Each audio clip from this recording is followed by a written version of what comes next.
Bonjour à tous, je vais vous parler aujourd'hui du mot évangile et de sa signification.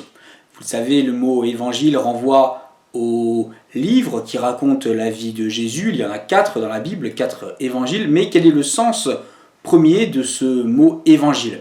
Pour le savoir, il faut se reporter au tout début de la Bible où il nous est raconté que Dieu crée un monde bon, bien ordonné, où il y a tout ce qu'il faut, mais l'être humain ne va pas écouter le Créateur. Et que va-t-il se passer quand l'être humain ne va pas écouter le Créateur? Eh bien, un peu comme quand vous achetez une armoire chez Ikea et que vous ne respectez pas les consignes de montage.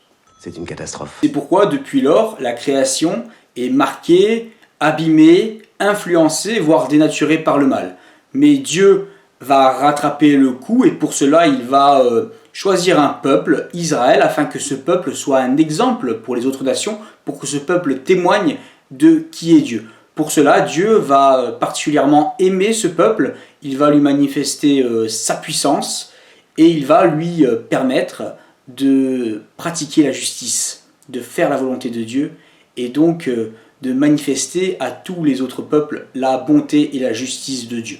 Vous avez de la chance. Malheureusement, l'Ancien Testament nous raconte que Israël ne sera pas fidèle à Dieu, qu'il a pourtant libéré de l'esclavage et de l'oppression en Égypte.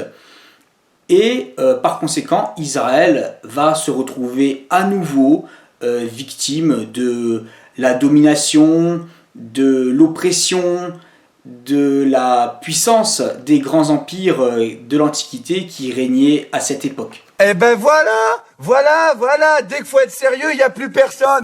Et on en arrive à l'évangile qui signifie bonne nouvelle. Dans le livre d'Ésaïe, il est question de Dieu qui vient régner sur son peuple, qui vient intervenir pour libérer son peuple de l'oppression qu'il subit. Et cette libération va profiter à toutes les autres nations, à tous les autres peuples. Cette annonce du règne de Dieu portée par des messagers est appelée, dans le livre d'Ésaïe, bonne nouvelle. La bonne nouvelle, c'est finalement l'annonce du fait que Dieu vient libérer son peuple de tout ce qui l'opprime, tout ce qui l'oppresse, et en fait profiter tous les autres peuples. Ainsi, le monde n'est pas livré définitivement au mal, et chacun de nous qui sommes en même temps victimes et en même temps responsables du mal, eh bien Dieu vient nous en sauver, nous en libérer. Au 1er siècle, à l'époque du Christ, le fait que le monde n'était pas parfait et qu'il y avait un besoin d'y remédier était non seulement la conviction des Juifs, mais aussi celle notamment des Romains.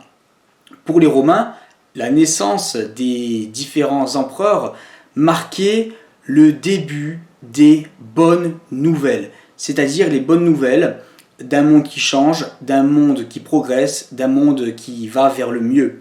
Ainsi, les Romains prétendaient, à travers le pouvoir de leurs empereurs et à travers l'autorité de leurs empereurs, prétendaient apporter au monde entier la justice par leur morale, leur pouvoir et leur puissance. Ils sont fous ces Romains.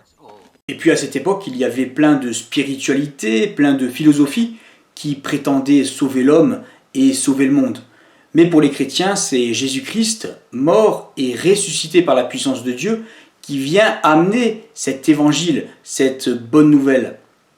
Ainsi, l'évangile, c'est la bonne nouvelle selon laquelle Dieu vient régner par l'intermédiaire du Christ et vient ainsi libérer l'humanité de tout ce qui la sépare de lui. Ok, et après on va faire quoi?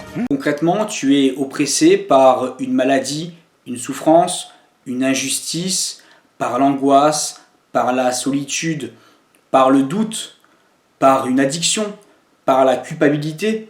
Eh bien, Dieu a une nouvelle réalité à t'offrir, une nouvelle vie à t'offrir. Mais pour en faire l'expérience, il faut te positionner, il te faut renoncer à tout ce qui te sépare de Dieu et accepter cette bonne nouvelle de Jésus-Christ, faire de Jésus-Christ celui que tu vas suivre et écouter avant tout. C'est intéressant. C'est vrai qu'actuellement, beaucoup de spiritualité, d'idéologie, de philosophie prétendent donner la direction à l'être humain, sauver l'être humain, sauver le monde. Mais l'évangile de Jésus-Christ, ce n'est pas seulement un message, c'est aussi une puissance. C'est une puissance qui transforme la vie de celui qui croit.